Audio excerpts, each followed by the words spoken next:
अगर आप भी चाहते हैं सुरजीत बिहारी के ऑडियो वीडियो आप तक पहुंचे तो हमारे चैनल को सब्सक्राइब करें और बेल आइकन दबाना ना भूलें। प्रेम से बोलिए सरस्वती मैया की जय। सुरजीत बिहारी रिकॉर्डिंग स्टूडियो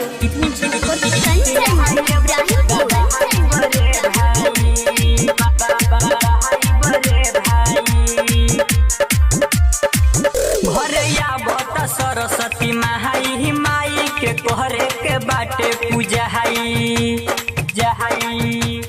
हाँ हाँ घरया बता सरस्वती माई माई के तोहरे के बाटे पूजा हाई जाके दुआरा पर डीजे लाके बजाई बरे भाई जाके दुआरा पर डीजे लाके बजाई बरे भाई बिना वाली माई से गीतिया गवाई बरे भाई बिना वाली माई से गीतिया गवाई बरे भाई बिना वाली माई से